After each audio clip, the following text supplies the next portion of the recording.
여러분 안녕하십니까? JTB 뉴스입니다. 지난 9일 고소작업차가 중심을 잃고 기울어지면서 근로자 2명이 숨진 사고가 있었습니다.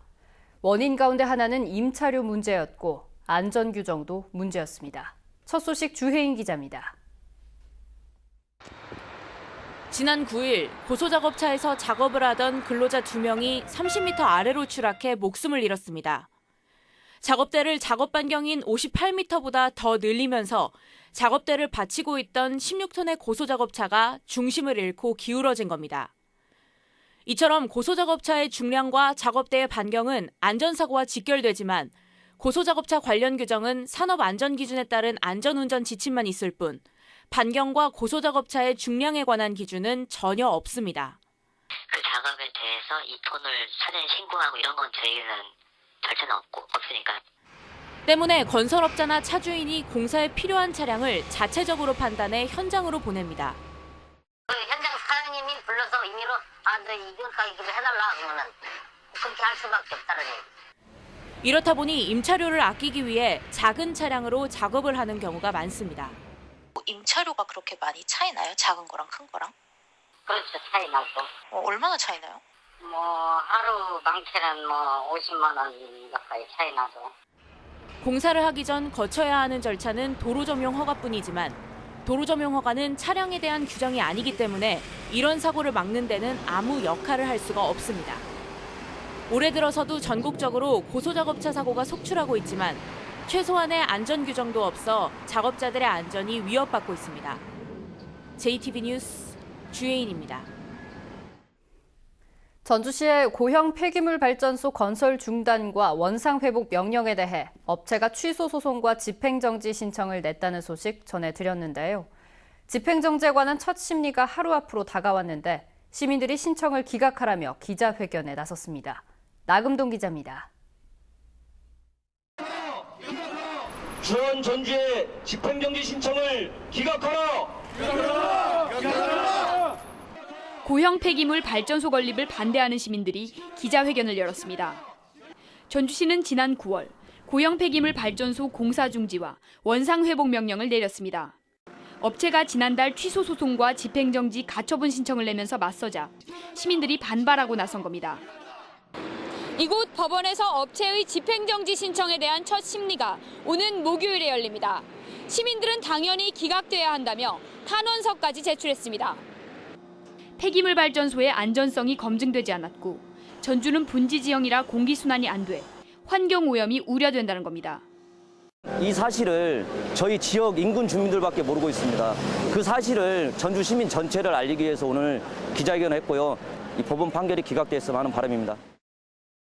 업체는 전주시에서 문제 삼은 폐기물 발전소 연소동과 여과집진기동은 원래 하려던 폐기물 종합 재활용업에 쓰이는 것이고 아직 발전기를 놓지 않아 발전시설이라고 할 수 없다는 주장입니다. 소송에 자신감을 보여온 전주시는 오늘 답변서를 제출할 예정이며 제출이 늦는 건 심리에 철저히 대비하기 위함이라고 말했습니다. 제대 주장에 대해서 세부적으로 좀 완벽하게 검토를 해야 되기 때문에 그 때문에 시간을 끄는 거지. 한편 집행정지에 관한 심리는 내일 열리지만 취소 소송 첫 재판 기일은 내년에나 잡힐 것으로 보여 앞으로 긴 공방전이 예상됩니다. JTB 뉴스 나금동입니다. 김제시와 남원시가 내년도 고교 무상급식 예산을 편성했습니다. 익산시와 군산시도 예산 편성을 긍정적으로 검토하고 있는데요. 학생이 가장 많은 전주시만 무상급식 미실시 지역으로 남을 것으로 보여 학부모들의 강한 반발이 예상됩니다. 조창현 기자입니다. 김제시에 이어 남원시가 내년 고교 무상급식에 필요한 예산 4억 9천만 원을 편성했습니다. 지금까지 무상급식을 받지 못했던 남원 도심학생 1,500여 명이 대상입니다. 그래서 이제 다른 시군도 추이를 한번 보자라고 조금 있었는데 주민들도 그런 여론도 있고 그래서 그럼 내년도 예산의 편성이 낫겠다 해서 지금 편성을 해버렸어요. 전주와 군산, 익산 등 평준화 지역 3개 시지역 가운데는 익산시가 가장 적극적입니다. 도농 복합시여서 지역 내 형평성 문제가 제기되고 있는 만큼 시민단체와 의회의 여론 수렴을 거쳐 조만간 예산 편성을 확정할 방침입니다. 고정적으로 또 들어가야 하거든요. 21억이라는 돈이. 그래서 이게 쉬운 문제는 아니었는데 다행히 그래도 시민단체들이 이렇게 많은 좋은 의견들을 주셔가지고 확정은 아닌데 조만간 이제 확정이 되지 않을까 싶습니다. 군산시도 고교 무상급식 도입 필요성에 공감하면서 예산 편성을 긍정적으로 검토하는 것으로 알려지고 있습니다. 하지만 학생 수가 가장 많은 전주시는 아직까지 입장을 내놓지 않고 있습니다. 무상급식을 위한 59억 원의 예산 투입이 부담스럽다며 도청의 지원만을 바라고 있습니다.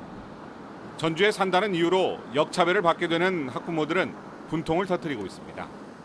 도청 소재지인 전주에서 가장 혜택을 보지 못하는 도시의 아이들로 변화가 되는 거겠지요. 그러다 보면은 알 수 없는 소외감을 느낄 수도 있을 것이고 학부모들은 또 그에 따른 부담감을 계속 가지고 가야 되는 부분이기 때문에 초중학교 무상급식비의 25%를 지원하고 있는 전북도청은 고교 무상급식에는 방관하는 자세로 일관하고 있어 전북교육청은 자체 재정으로 학부모 부담분의 일정액을 지원하는 방안을 고민하고 있는 것으로 알려졌습니다. JTB 뉴스 조창현입니다.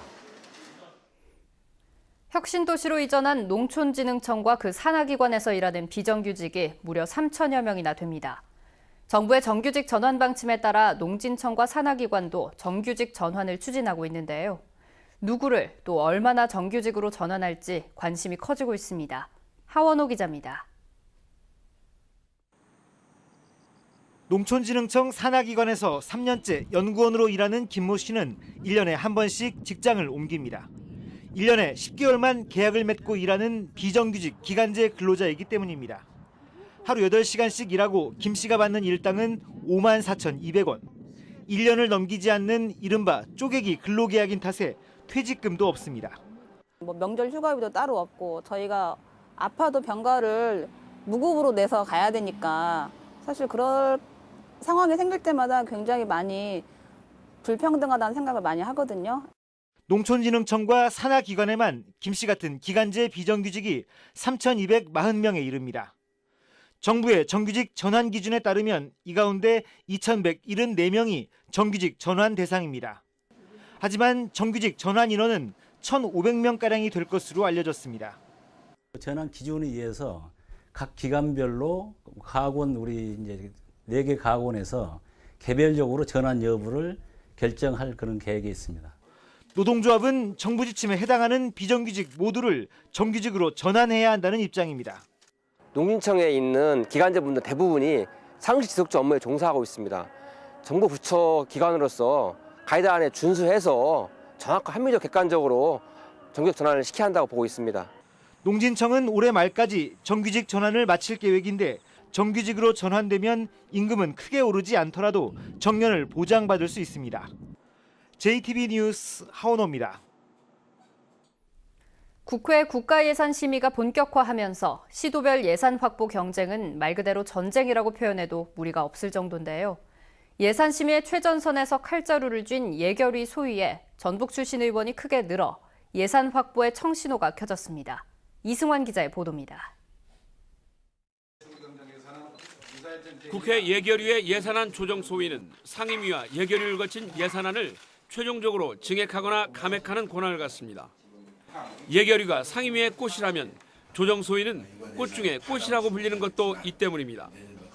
15명으로 구성된 예산안 조정 소위에 올해는 전북 지역구 의원 가운데는 안호영, 정운천 의원이 참여해 지난해보다 1명이 더 늘었고 전북 출신 또는 연고가 있는 의원까지 보면 4명이나 포함됐습니다. 전북 발전을 위한 예산 확보에 최선을 다하겠습니다. 사상 최고의 국가예산 확보와 균형 발전에 2마리 토끼를 잡겠습니다. 전라북도가 지금까지 확보한 국가예산은 6조 710억 원. 국회 심의 과정에서 4,500억 원을 더 증액한다는 계획도 한층 힘을 받게 되었습니다. 전라북도는 소위 위원들과 전략을 세워 SOC 예산을 들려 증액 규모를 키우고 이른바 자존심 사업도 확보한다는 구상입니다. 주로 새만금 관련된 SOC 예산을 증액시키는 게 한 가지가 있고요. 두 번째는 동학농민혁명 기념공원 조성 사업이랄지 국립지도권 산림치유원 전액 국비를 반영을 통해서 그동안 차별받았던 것을 시정할 수 있는 국회 예결위 소위에 전북 출신 의원들이 대거 참여하면서 내년도 국가예산 확보가 한층 탄력을 받을 것으로 기대됩니다. JTB 뉴스 이승환입니다. 남원시가 구도심의 옛 모습을 기록으로 남기는 작업을 시작했습니다. 익산시와 원광대병원이 문화관광을 활성화하기로 협약했습니다. 보도에 송창용 기자입니다. 남원의 명동으로 불렸던 금동의 옛 모습을 살펴볼 수 있는 조사 자료집이 발간됐습니다. 남원시는 앞으로 옛 남원역과 동충동, 공설시장 등 구도심의 옛 모습을 기록물로 만들어 자료로 보존할 예정입니다. 익산시와 원광대학교 병원이 익산 문화관광 활성화를 위해 협력하기로 협약했습니다. 이번 협약에 따라 원광대병원 직원과 가족은 익산 예술의 전당과 보석박물관을 이용할 때 할인 혜택을 받게 됩니다. 완주군이 청소년이 직접 영화를 만들고 관객을 초청해 영화를 상영하는 아동권리 영화제를 오는 18일까지 합니다. 이번 영화제는 유니세프 한국위원회 등이 주관하고 네덜란드의 영상 전문가들이 기획과 연출, 촬영 등을 돕습니다. 무주시장 상인회가 어려운 이웃을 돕기 위한 김장 나눔 행사를 열었습니다. 상인회는 배추 300포기를 100박스로 나눠 무주읍과 적상면에 전달했습니다. JTB 뉴스 송창용입니다.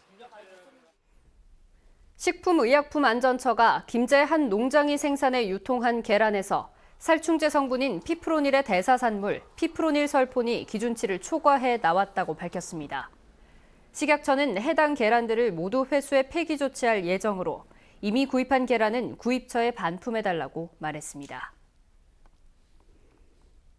지방공기업의 고용 창출을 늘리는 개정안이 발의됐습니다. 더불어민주당 박정 의원은 양질의 고용 창출이 가능하도록 지방공기업의 경영 원칙에 지역 일자리 창출을 포함시키는 지방공기업법 개정안을 대표 발의했다고 밝혔습니다. 개정안이 통과되면 전북의 공기업인 전북개발공사와 장수한우공사가 신규 채용을 늘릴 것으로 기대됩니다. 전라북도가 수거 단가를 올리는 등 영농 폐기물 수거 활성화에 나섭니다. 전라북도는 올해 폐비닐 수거 단가를 1kg에 평균 100원으로 30% 올리는 등 영농 폐기물 수거 비용을 28억 원으로 지난해보다 10억 원 늘렸다고 밝혔습니다. 또한 영농 폐기물 집화장을 93곳에서 158곳으로 확대 운영합니다. 전주시가 1조 3,218억 원 규모의 내년도 예산안을 편성해 전주시 의회에 제출했습니다. 전주시는 올해 예산안보다 1,033억 원이 늘어난 규모로 내년도 예산안을 편성해 오는 29일부터 전주시의회 예산심의가 시작된다고 밝혔습니다. 부문별로는 산업 분야 예산이 지난해보다 24.5%, 사회복지가 17.6%, 문화관광 분야가 12.9% 증가했습니다. 전북애향운동본부는 출범 40주년을 맞아 긍정의 힘으로 전북의 미래를 열자는 구호를 내걸고 도민의식개혁 운동에 나서기로 했습니다. 전북애향운동본부는 이를 위해 긍정의 힘으로 더불어 사는 공동체 구현, 전북목 확대를 위한 도전정신 발휘, 새만금과 잼버리 대회 차질 없는 추진 등 5대 실천 강령을 담은 대도민 결의안을 채택했습니다. 어젯밤 11시 30분쯤 전주시 중화산동 한 도로에서 길을 건너던 전주 완산경찰서 소속 43살 A경사가 승용차에 치여 숨졌습니다. 경찰은 운전자 26살 B씨가 A경사를 미처 발견하지 못해 사고가 난 것으로 보고 정확한 경위를 조사하고 있습니다. 오늘은 구름이 많고 쌀쌀하겠습니다. 낮 최고 기온은 전주 11도 등 8도에서 12도 분포로 어제보다 3, 4도가량 낮겠습니다. 바람도 약간 강하게 불어 체감 온도는 더 떨어지겠습니다. 서해안 일부 지역에는 밤부터 내일 새벽 사이 비가 오거나 눈발이 날리겠습니다. 수능일인 내일은 기온이 더 떨어져 입시 한파가 기승을 부리겠고 금요일과 주말에는 비가 내리겠습니다.